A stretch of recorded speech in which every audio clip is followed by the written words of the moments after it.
Meine Damen und Herren, Karl Eduard von Schnitzler erwartet Sie jetzt zu seiner Sendung Der Schwarze Kanal. Er gab mir heute den Titel Schwarz ist in.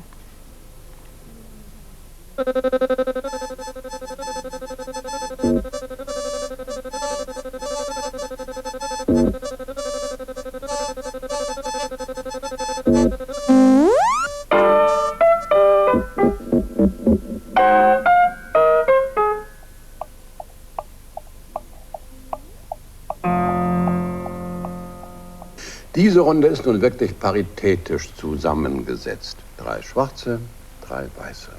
Dies ist Marcos, oh ja, Mucereva, Marcos Mucereva aus Mosambik.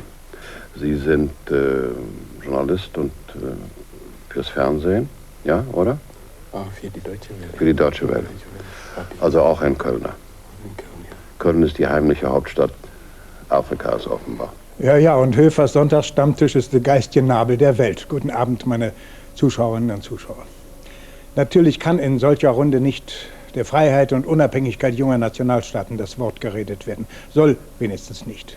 Deshalb ein Schwarzafrikaner, der an der neokolonialistischen sogenannten Deutschen Welle arbeitet, und eine Afrikanerin, die seit langem in der BRD lebt. Und ein Scholl-Latour, über den noch einiges zu sagen sein wird. Man wollte bei der ARD sicher gehen. Aber Parität hin, Pluralismus her, die Rechnung ging nicht auf. Wie viele Länder hat Afrika? Es sind 50, glaube ich, die in der Organisation für afrikanische Einheit vertreten sind. Aber korrigieren Sie mich, weil ich die Zahl nicht ganz schnell. Ich glaube, es sind 50. Afrika ruft um Hilfe. Afrika ruft immer, Peter Scholl-Latour. Hätte ich noch sagen sollen, dass Sie Herausgeber des Stern sind? Ja. Ja, gut. Ist Afrika im Augenblick besonders in? Hat Afrika politisch eine neue Konjunktur? Ich möchte nicht sagen, dass eine neue Konjunktur da ist, aber Afrika ist zunächst einmal bei den schrumpfenden Entfernungen ein Nachbarkontinent und Europa hat intime Beziehungen zu Afrika. Herr Scholl-Latour, die Länder, die einmal deutscher Kolonial, soll man Besitz sagen? Besitz waren, haben offenbar immer noch, sogar über den Zweiten Weltkrieg hinweg, eine andere Beziehung zu dem Rest des Reiches als etwa die Länder, die englisch oder französisch waren. Es ist klar, nicht? Also alle Länder haben zu ihren früheren Kolonialmächten ein ganz besonderes und ganz besonders Gutes?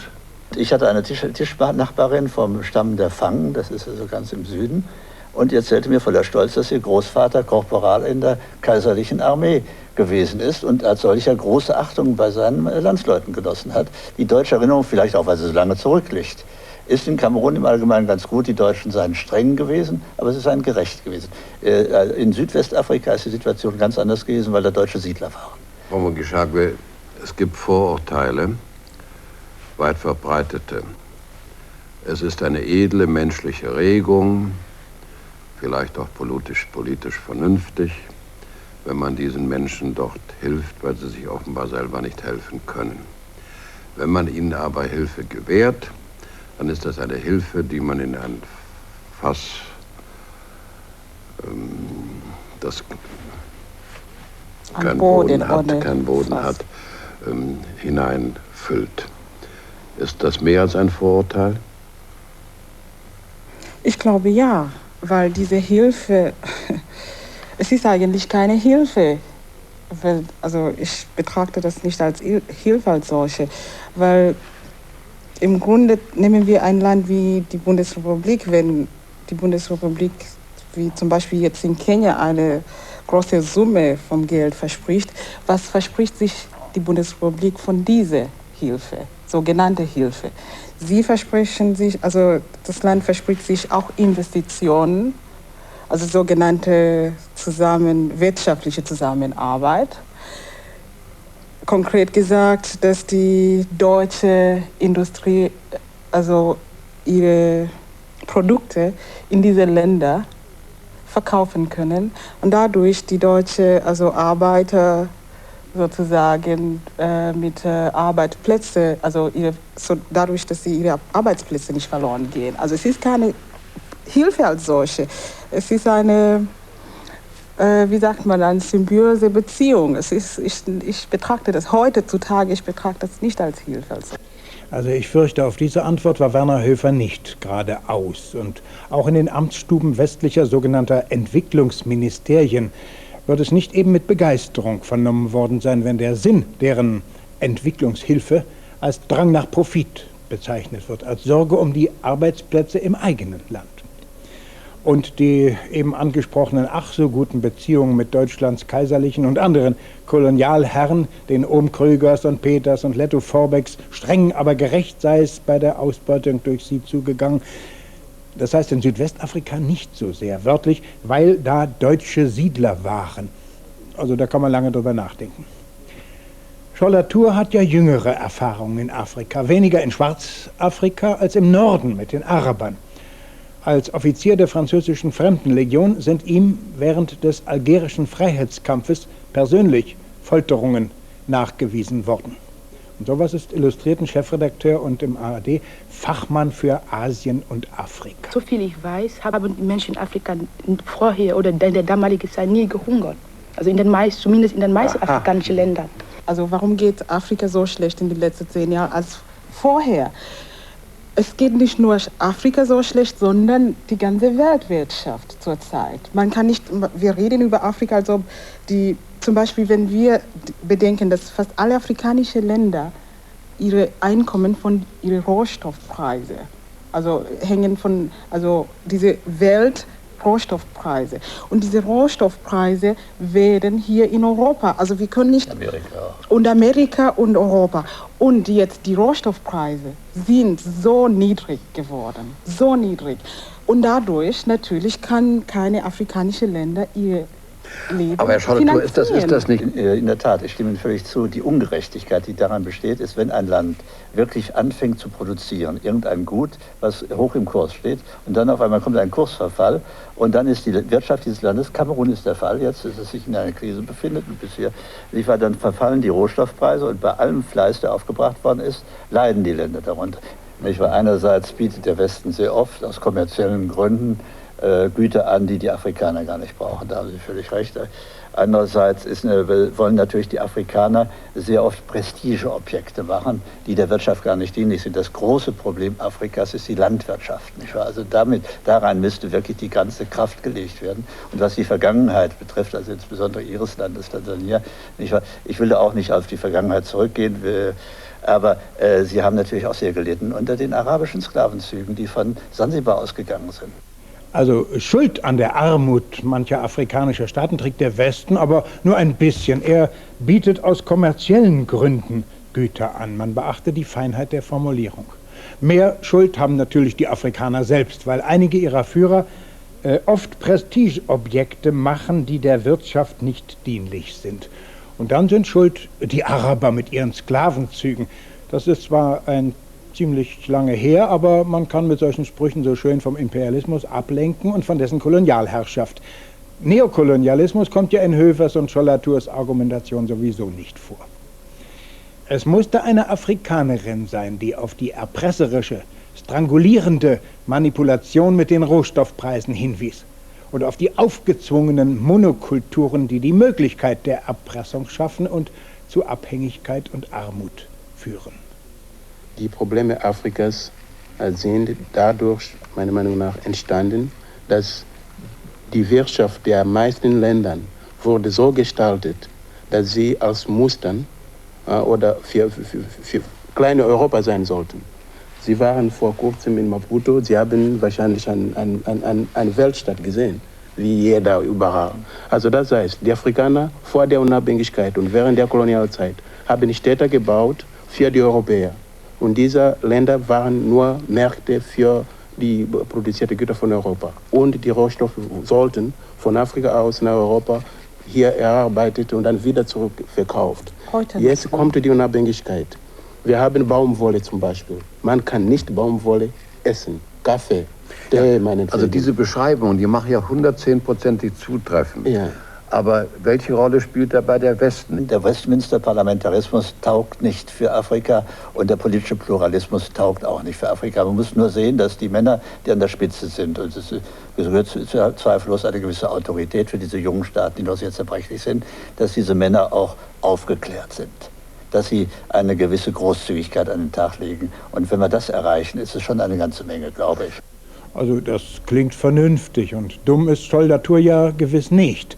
Allerdings, was blieb ihm vor den offenen Mikrofonen im Angesicht von, fast hätte ich gesagt, Millionen Zuschauern, aber so viele hat Höfer ja nicht, was blieb Schollatur anderes übrig, als sich in die Toga des Einsichtigen zu hüllen? Schließlich hat er ja auch die Schule des Deuxième Bureau und anderer Dienste durchgemacht und seine Lektionen gelernt. Aber lauschen wir weiter der Höferrunde. Jetzt versuche ich nochmal mein Glück mit Dan van der Vaart. Nicaragua, Honduras, Contras, USA. Spielen die Bürgerkriegssöldner in Mosambik eine ähnliche Rolle wie die Contras, die von den Amerikanern subventioniert werden in Nicaragua? Also wir denken an Renamo, ja, die sogenannte Bewegung. Also Renamo war ursprünglich eine Erfindung von dem rhodesischen Regime. Und nach der Unabhängigkeit von Rhodesien aus Simbabwe im Jahre 1980 ist Renamo fast zusammengebrochen. Und die Südafrikaner haben diese Organisation wieder ans Leben gebracht, glaube ich, mit Unterstützung verbitterten Leute in Portugal, die alles verloren haben während der Unabhängigkeit Mosambiks. Also Renamo ist eine Kreatur, kann man sagen, aber es gibt Leute, denen die Frelimo-Regierung nicht gefällt. Das muss man zugeben. Also es ist nicht ganz künstlich. Aber im Allgemeinen kann man sagen, dass ohne Unterstützung von Südafrika würde Renamo mindestens keine Gefahr sein. Also ich glaube nicht, dass die Staaten, die versuchen haben, das Sozialismus-System nachzuahmen, irgendwie auch mit den Westen Erfolg haben werden.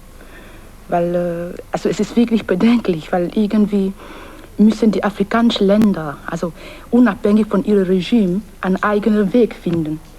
Weil ich glaube nicht, dass das den Kapitalismus auch für sich, also die ideale Lösung für das Problem sein wird. Sind diese Länder mehr oder weniger stark marxistisch eingefärbt? Also, diese Terminologie muss man ein bisschen vorsichtig sein. Es sind Länder, die sich als sozialistisch bezeichnen wollen. Das heißt, die sind progressive Länder, die wollen sich als solche bezeichnen, progressive. Die kennen eine Seite der Geschichte durch die Kolonisation. Die meinen, okay, wir kennen, was der West verspricht. Durch diesen Kontakt mit dem Westen haben wir einige schlechte Erfahrungen gemacht. Jetzt lasst uns mal eine neue Erfahrung machen, etwas Neues lernen. Womit? Mit dem sozialistischen Osten, oder was? Mit Sozialismus. Aha. Weil das eigentlich nach der Meinung... Und die Erfahrung ist jetzt auch negativ ausgelaufen? Politisch gesehen, in den Ländern, wo es ein gewisser Sozialismus durchgeführt wird, gibt es mehr politisches Bewusstsein. Also wo ein gewisser Sozialismus durchgeführt wird, gibt es mehr politisches Bewusstsein. Was immer damit gemeint ist, das wollte Höfer gewiss nicht hören. Und der Kapitalismus ist nicht die ideale Lösung für die Probleme afrikanischer Staaten. Für solche Wahrheiten ist dieser Sonntagsstammtisch eigentlich nicht gedacht. Da dürfte man anderes im Sinne gehabt haben. Ohne Unterstützung aus Südafrika wären die Söldnerbanden, die in Angola, Mosambik und Botswana wüten, mindestens keine Gefahr, so wenig wie die amerikahörigen Banden in Nicaragua. Das ist auch nicht gerade Musik in den Frühschöppner Ohren. Und nun Südafrika, das Hätschelland der Feinde Afrikas. Rassistenregime? Aggressor? Okkupant? Frau Mukichakwe? Sanktionen, ja oder nein?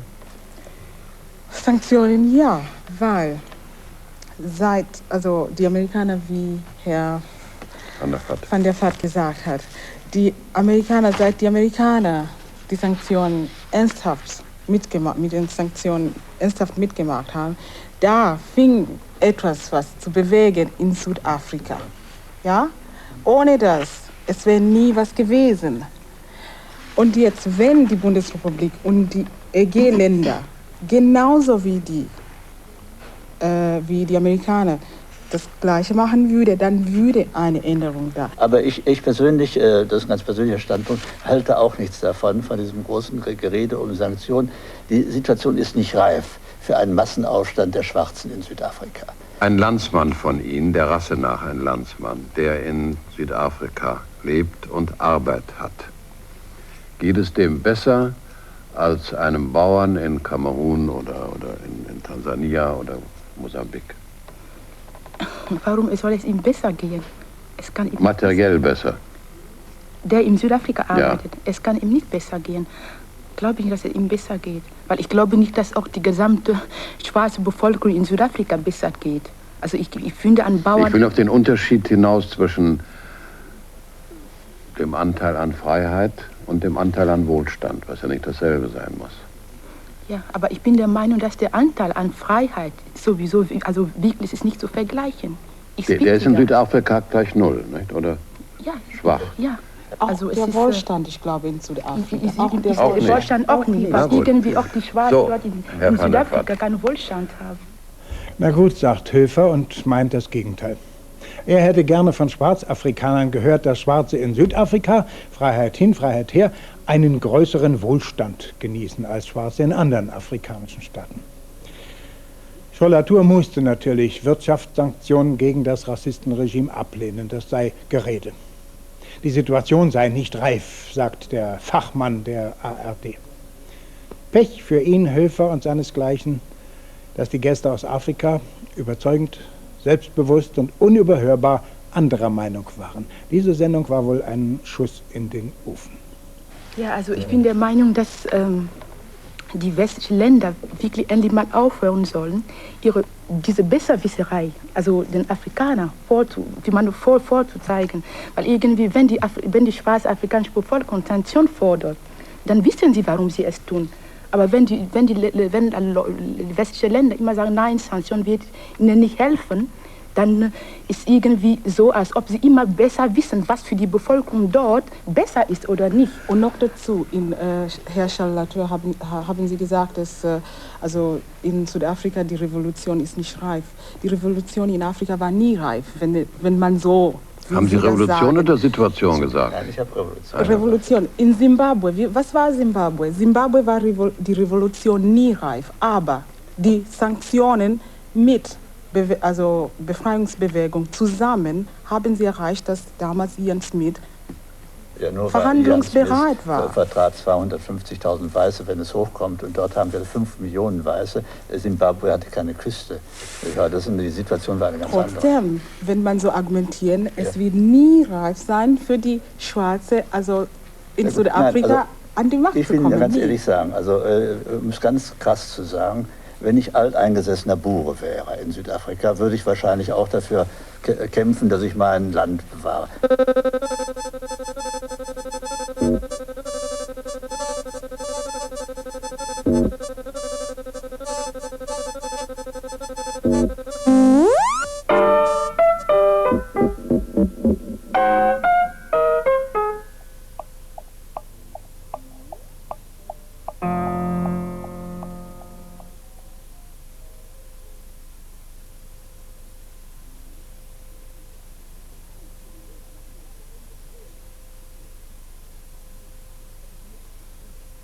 Sie ist nicht beim Volleyball.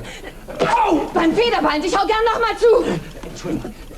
Wissen Sie, ich komme nur in Vertretung. Oh, Sie bleiben hübsch liegen, sonst mache ich Hackfleisch aus Ihnen. Entzug, Entzug. Es ist das einmalige Patent von Vitamine und das muss jeder haben, muss jeder kaufen. Und wenn Sie mal schauen wollen, hier hinten können Sie Ihren alten Messerbestand schärfen. Na gut, Frau, was ist? Na schön, passend ist immer richtig. Ran, meine Herrschaften, kommen Sie zu mir. Käse riecht nicht ohne die Zwiebel, meine Dame. Geben Sie Ihnen eine Suppenparty, Sie werden Ihre Gäste verblüffen. Mensch, hör auf mit deiner Suppenlotte, Mensch. Suppen, schwemm doch auf. Kick da mal ins Spiel.